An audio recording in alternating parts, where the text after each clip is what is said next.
y analista, hemos hablado con él ya varias veces. Ignacio, Mariano Pérez de Ulate, ¿cómo andás, viejo? ¿Qué tal? ¿Cómo estás, Mariano? Gracias, por tu tiempo, muy amable. Bueno, No, por favor, primero siempre un placer. preguntarte la lectura que haces de la elección de ayer y después te quiero hacer preguntas puntuales, dale. Sí, cómo no.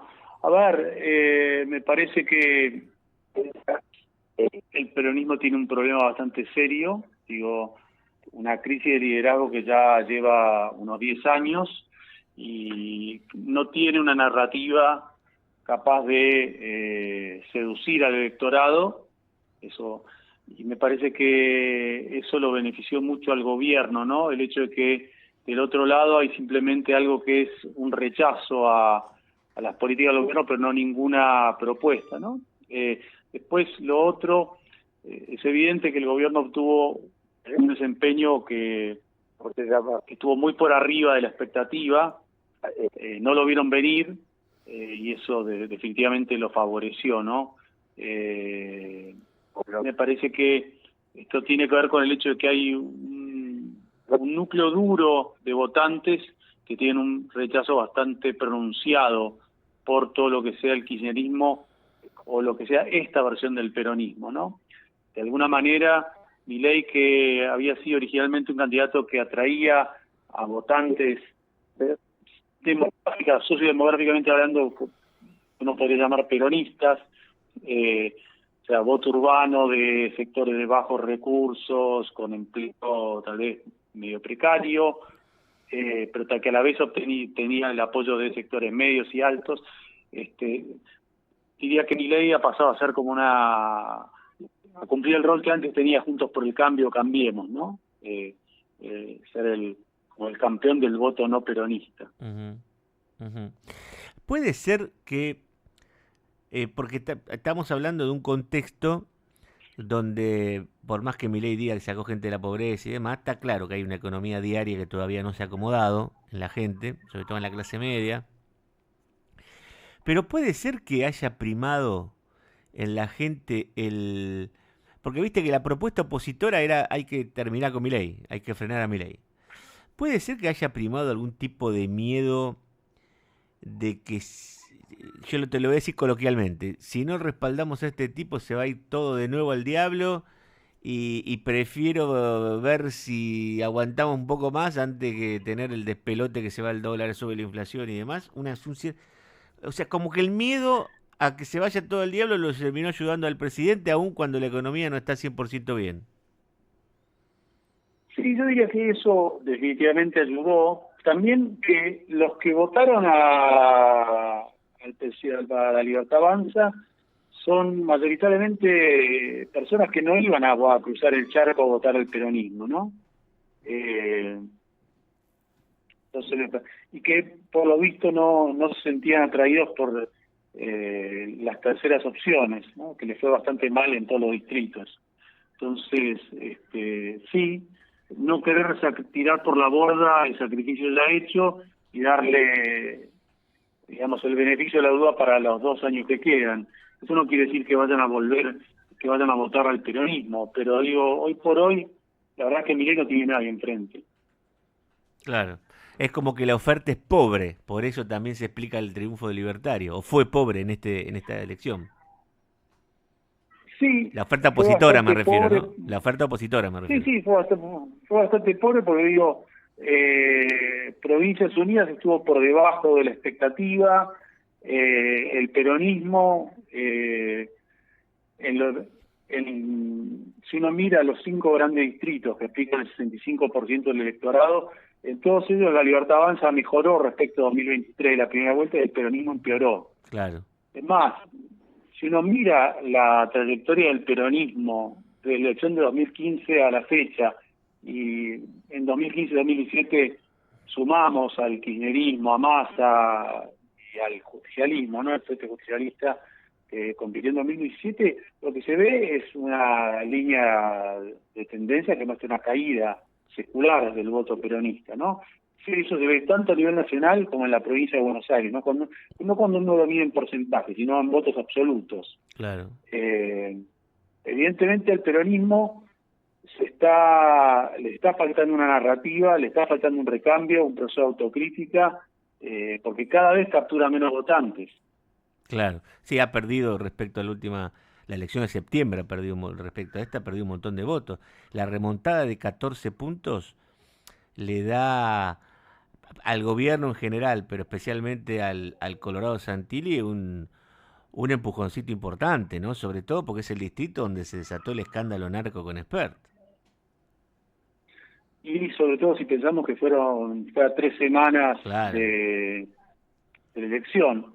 Ahí probablemente, eh, bueno, no fue algo que no sabemos bien quién dio el dato a la prensa, pero si con esto alguien buscaba perjudicar al gobierno, le salió el tiro por la culata, la verdad, porque digo, el timing hubiera sido mucho más dañino para el gobierno si lo de Expert se sabía a una semana de la elección, ¿no? Claro, claro. Eh, Se achicaban los tiempos de le explicación también.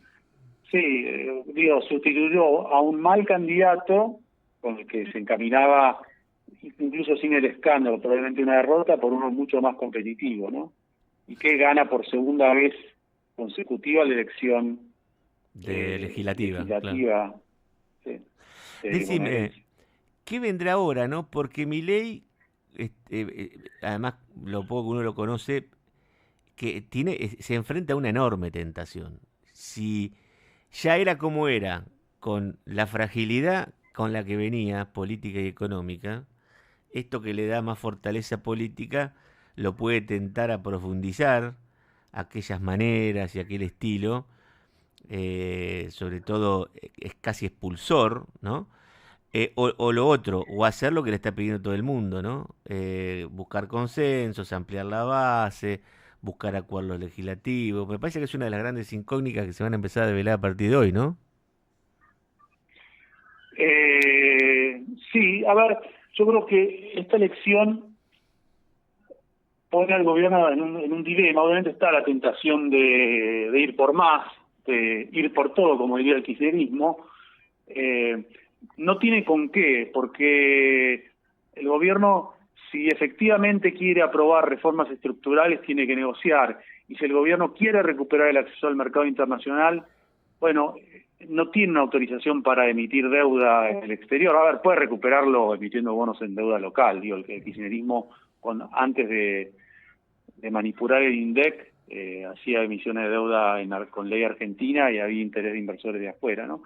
Pero digo, me parece que cualquier proceso de crecimiento sostenido va a requerir reformas, que esas reformas estén plasmadas en leyes y mejorar la institucionalidad económica y contar eso que implica con un presupuesto, ¿no? Entonces, el gobierno podría, digo, seguir usando el DNU y vetando, ¿no? Que me parece una fórmula compleja, complicada más bien que compleja, ¿no? Pero digo, si quiere realmente promover un proceso de crecimiento sostenido, mejor es pasar una etapa de leyes, ¿no? Creo que la voluntad y capacidad del gobierno de negociar la vamos a ver en estos meses con el presupuesto, ¿no?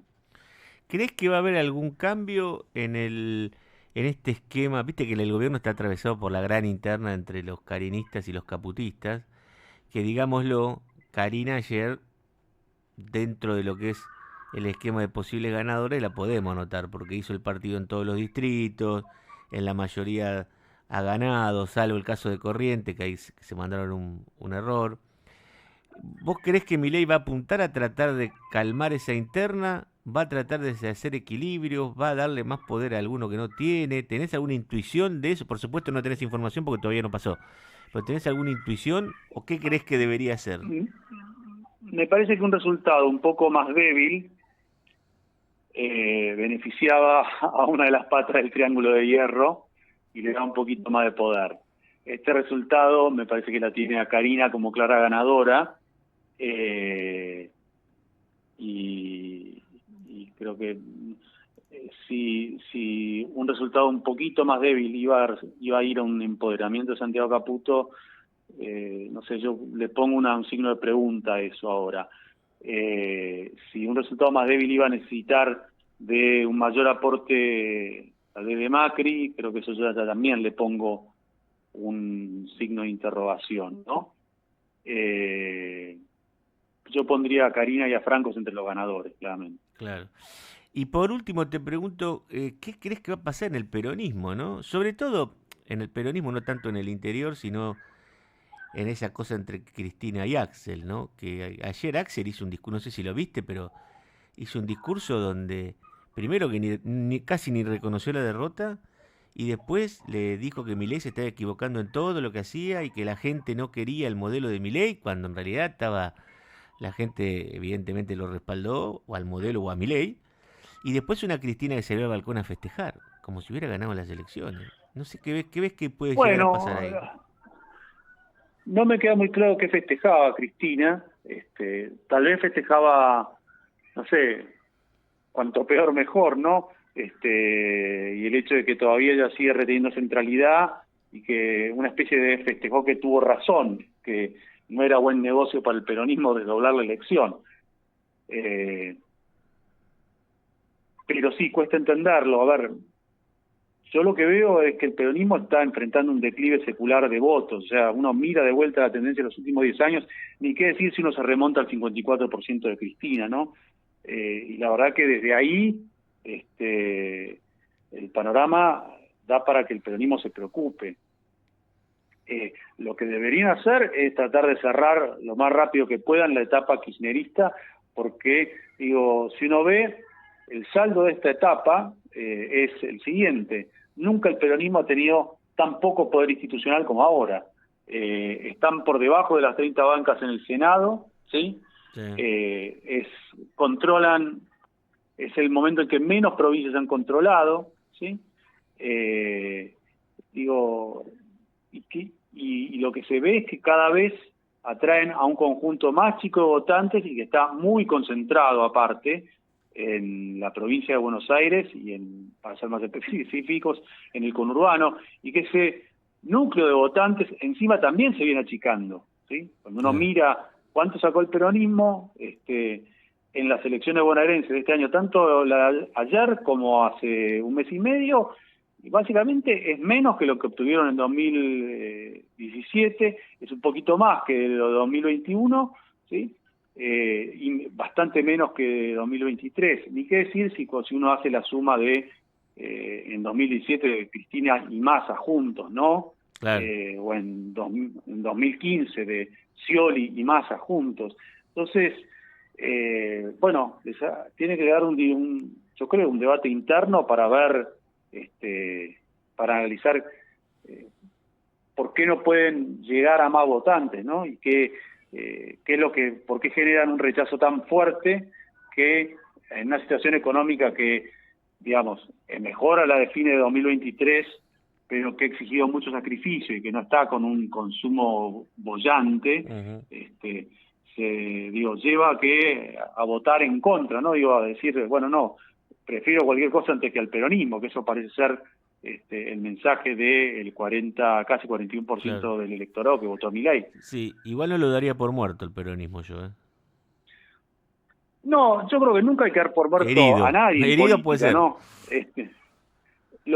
¿no? A ver, tiene capacidad de tener victorias tácticas, se podría decir. Pudo ganar en 2019, pero vimos cómo terminó el experimento Claro, 2019-2023. claro. No, el peronismo lleva 80 años de existencia y ha sido la fuerza que más tiempo gobernó el país en democracia, ¿sí? Y el que más tiempo gobernó el país desde su aparición en la política a la fecha.